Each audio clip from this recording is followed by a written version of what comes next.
નમસ્કાર, આપ જોઈ રહ્યા છો ગુજરાતની number 1 news channel news 18 Gujarati અને તમામ મહત્વપૂર્ણ સમાચારની સાથે હું છું લુબના ખાન। શિવરાત્રી પહેલા જ શિવાલયમાં શિવલિંગ ગાયબ। શિવરાત્રી પહેલા બનાવથી ભક્તોમાં ભારે નારાજગી। દ્વારકાના ભીડભંજન ભવાનીશ્વર મહાદેવ મંદિરમાંથી શિવલિંગ ગાયબ થયું છે। હર્ષદ દરિયા કિનારે આવેલું છે મહાદેવનું મંદિર। પૌરાણિક મહાદેવ મંદિરમાંથી શિવલિંગ કોઈ ઉઠાવી ગયું। શિવલિંગ મંદિરમાંથી શિવલિંગ ગાયબ થતા ભક્તોમાં રોષ જોવા મળી રહ્યો છે। શિવલિંગ કાઢીને દરિયા સુધી લઈ ગયા હોવાના મળતા પુરાવા। દરિયા કિનારે આવેલ ભીડભંજન ભવાનીશ્વર મહાદેવ મંદિરમાંથી શિવલિંગ ગાયબ થતા પોલીસ દ્વારા તમામ વિસ્તારને કોર્ડન કરાયો છે। ડીવાયએસપી સહિતનો કાફલો સ્થળ પર। આ તરફ શિવાલયમાંથી શિવલિંગ ગાયબ થતા પોલીસે પણ તપાસનો ધમધમાટ શરૂ કર્યો છે। હાલમાં એસપી, ડીવાયએસપી, એસઓજી, એલઆઈબીની ટીમ તપાસ કરી રહી છે।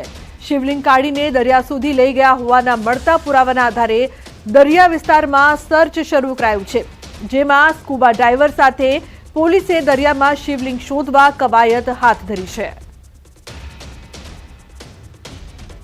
તો સંતોમાં પણ રોષ બનાવતી સાધુ સંત સમાજમાં રોષ। અનેક સવાલ। મહાદેવના દુશ્મન કોણ? શિવાલયમાંથી કોણ લઈ ગયું શિવલિંગ? તે અહીંયા એક મોટો સવાલ ઉપસ્થિત થઈ રહ્યો છે।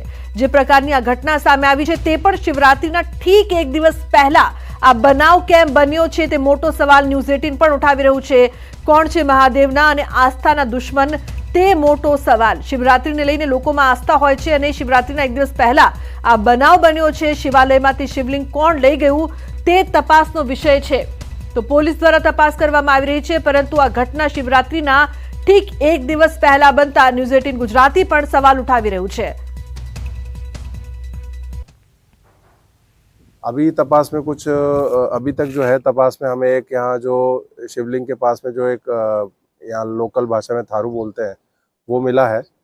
उसको हमने अभी जो है वो एक हमें मिला है, तो बाकी जो तपास है आगे चल रही है। एक हमारी ऐसी पॉसिबिलिटी है कि समुद्र में शायद किसी ने ये शिवलिंग और बाकी जो भी वो साथ में लेके गए और रख दिया हो।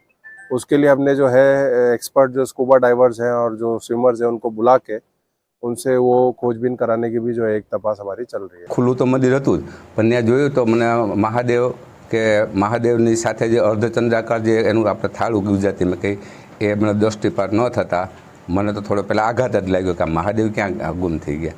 પછી હું આગળ વધ્યો જ નહીં। નંદી જે છે નંદીની પાછળ જ ઊભો રહી અને મેં બહાર આવીને પહેલાં ફોટો પાડી લીધો। મહાદેવના શિંગાર માટેની બધી સામગ્રી જો અંદર પડી છે। કાલે શિવરાત્રી એટલે આજે હું બહારનું જે હોય બધું શિંગાર ને એવું બધું કરવાનું હોય મંદિરનું, એના માટે હતા તે આવો તો બધું કોઈ કલ્પના ન હોય ને કે આ લેવલનું કાર્ય તો કેવી રીતના કલ્પી ન શકે, અકલ્પ્ય કાર્ય છે। દેવભૂમિ દ્વારકા જિલ્લાના યાત્રાધામ હર્ષદ પાસે આવેલું શિવજીના મંદિરમાંથી શિવલિંગ ચોરીની ઘટના સામે આવી છે, ત્યારે દ્વારકા પોલીસ પણ હરકતમાં આવી છે।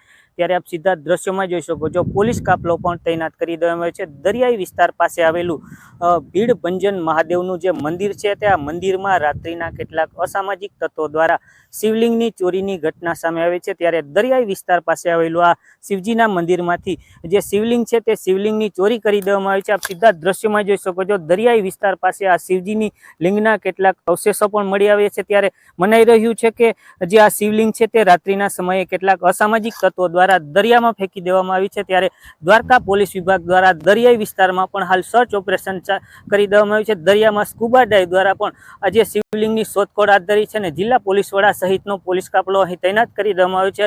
તમામ દિશામાં તપાસના ચક્રો ગતિમાન કર્યા છે।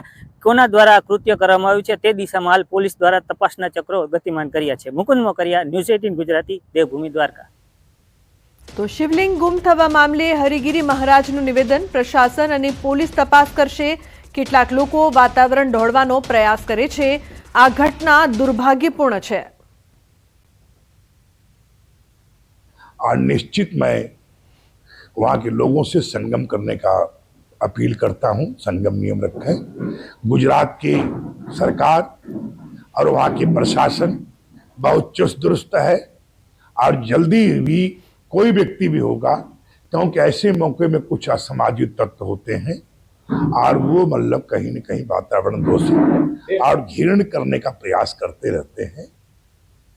तो अन्य समाचार जो बात करिए तो बहारथी खाद्य वस्तु मंगावो तो अचूक चेक करजो।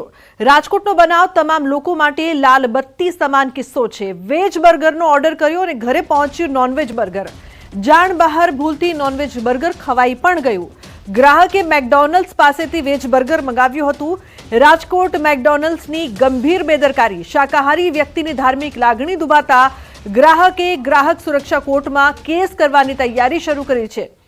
વૈષ્ણવ ધર્મ પાળતા અને રાજકોટમાં રહેતા કેવલ વિરાણી નામના વ્યક્તિના કહેવા પ્રમાણે તેમણે પોતાના પરિવાર માટે સ્વિગી ડિલિવરી એપ મારફતે મેકડોનલ્ડ્સમાંથી 6 વેજ બર્ગર મંગાવ્યા હતા, જેમાંથી 4 વેજ અને 2 નોનવેજ આવ્યા હતા.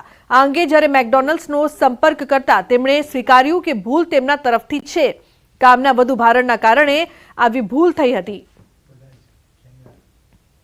સ્વિગી મારફતે મેકડોનલ્ડ્સમાંથી 6 બર્ગર મંગાવ્યા વેજ. તેમાંથી સ્વિગી મારફતે ડિલિવરી થઈ 9:15ની આજુબાજુ. પછી જમતા હતા ત્યારે વેજ બર્ગર 4 વેજ બર્ગર હતા અને 2 નોનવેજ બર્ગર નીકળ્યા. ફેમિલી સાથે જમવા બેઠા હતા. એમાંથી 2 ચિકન ખવાઈ ગયેલું. ત્યારબાદ ખબર પડી કે આમાં રેડ કલરનો કાગળ આપેલો હતો. એટલે જોયું, ચેક કર્યું એટલે ખબર પડી કે આ ચિકન છે. નાખ્યો તો વેજનો ઓર્ડર. 2 ચિકન આવ્યા, 4 વેજ આવ્યા. એટલે એક ખવાઈ ગયું. પછી ખબર પડી કે આમાં એક ચિકન આવી ગયેલું છે. તેથી કરીને પછી એક ચિકનનું બર્ગર લઈને અમે મેકડોનલ્ડ્સની કંપનીએ ગયા. એકમાત્ર વેજીટેરિયન હોય અને એને ચિકન ખાઈ લીધું છે અને એની આસ્થા સાથે અને એ બાબતે એને જે લાગણી દુભાણી છે તે બાબતે મારી સલાહ લીધેલી છે અને તે માટે ભવિષ્યમાં કાનૂની સલાહ મળીએ મારા ક્લાયન્ટ મેકડોનાલ્ડ સામે અને લાગતા વળગતા દરેક વ્યક્તિઓ સામે કન્ઝ્યુમર રાહે કાયદેસરની કાર્યવાહી કરવા માટે જવાના છે. તો આ તરફ મેકડોનલ્ડ્સના લાઇઝનિંગ ઓફિસરનું નિવેદન, અમારા લેવલે અમે તપાસ કરી રહ્યા છીએ. સ્ટાફથી ભૂલ થઈ ગઈ હોય, અમારો કોઈ ઈરાદો કોઈના ધર્મ ભ્રષ્ટ કરવાનો હતો જ નથી. જવાબદાર સ્ટાફ સામે કાર્યવાહી કરીશું. અમારાથી ભૂલ થઈ, માફી માંગીએ છીએ. એ બાબતે અમે જાંચ કરી રહ્યા છીએ અને ઇન્વેસ્ટિગેશન કરી રહ્યા છીએ. આની અંદર મેકડોનાલ્ડની અંદર જે તે વખતે કે રોજબરોજની અંદર એટલું બધું ઓર્ડર આવતો હોય છે. આમ પબ્લિક પણ આવતી હોય છે, ગ્રાહકો આવતા હોય, કસ્ટમર પ્લસ ઓનલાઈન સ્વિગી ઝોમેટોના ઓર્ડરથી પણ આવતો હોય છે. તેને કારણે અમે શું છે કે કાંઈ બાય મિસ્ટેક થઈ ગયું હોય, અમારે જે સ્ટાફ છે એનેથી ભૂલ થઈ ગઈ હોય, કોઈ પણ બીનો કોઈ એવો ઈરાદો નથી હોતો ધર્મ ભ્રષ્ટ કરવાનો કે કોઈને દિલને હાર્ટ ઠેસ પહોંચાડવાનો. તો જે પ્રકારથી સમગ્ર ઘટના સામે આવી છે, ધાર્મિક લાગણી દુભાવવાનો પ્રયાસ આસ્થા સાથે ચેડા થઈ રહ્યા છે. એક તરફ દ્વારકામાં શિવરાત્રીના ઠીક એક દિવસ પહેલા શિવલિંગ ગાયબ થાય છે, બીજી તરફ રાજકોટમાં વેજના બર્ગે મેકડોનલ્ડ્સમાંથી નોનવેજ બર્ગર છે તે આપવામાં આવે છે અને વૈષ્ણવ સમાજના કેટલાક વ્યક્તિઓ દ્વારા જે ઓર્ડર આપવામાં આવ્યું તે ખવાઈ પણ ગયું. ધાર્મિક લાગણી છે તે દુભાઈ છે. તો બીજી તરફ આવતીકાલે શિવરાત્રી છે, ભક્તોમાં છે ઉત્સાહ, ભક્તો પહોંચ્યા છે ખાસ મંદિરોમાં દર્શન કરવા માટે. પરંતુ સવાલ એ ઉપસ્થિત થાય છે કે આસ્થાના દુશ્મનો કોણ છે? દ્વારકા અને રાજકોટના અહીં જે દ્રશ્યો સામે આવી રહ્યા છે, ધાર્મિક લાગણી દુભાવવાનો પ્રયાસ થઈ રહ્યો છે. ધાર્મિક લાગણી સાથે રમત રમનાર કોણ, તે મોટો સવાલ અહીં ઉપસ્થિત થઈ રહ્યો છે. ધર્મના દુશ્મનો સામે કાર્યવાહી કરવામાં આવે તેવી પણ લોકોની માંગ.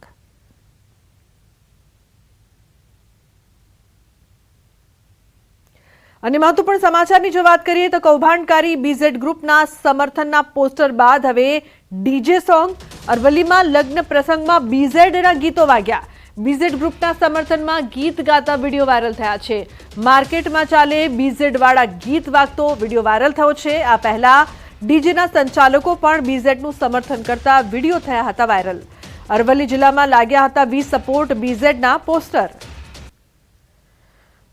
તો બીઝેડને સમર્થન કરતા પોસ્ટર પહેલા પણ લાગી ચૂક્યા છે. તો હવે બીઝેડના સમર્થનમાં ડીજે વગાડવામાં આવી રહ્યા છે, ડીજેના ગીતો. બીજી તરફ બીઝેડના સમર્થનના પોસ્ટર બાદ કેટલાક દિવસ પહેલા રિક્ષા પાછળ પણ બીઝેડના સમર્થનના પોસ્ટર લાગ્યા હતા રસ્તા ઉપર, અને રિક્ષામાં પણ બીઝેડના પોસ્ટર બાદ હવે બીઝેડ ગ્રુપના સમર્થનના ડીજે સોંગ લગ્નમાં વાગી રહ્યા છે. અરવલ્લીના આ દ્રશ્યો પહેલા પણ સામે આવ્યા હતા અને અત્યારે પણ સામે આવી રહ્યા છે, જેમાં બીઝેડ ગ્રુપનું સમર્થન સ્પષ્ટપણે જોવા મળી રહ્યું છે. એ જ બીઝેડ ગ્રુપ કે જે લોકોના કરોડ રૂપિયા ચાઉ કરી ગયું છે.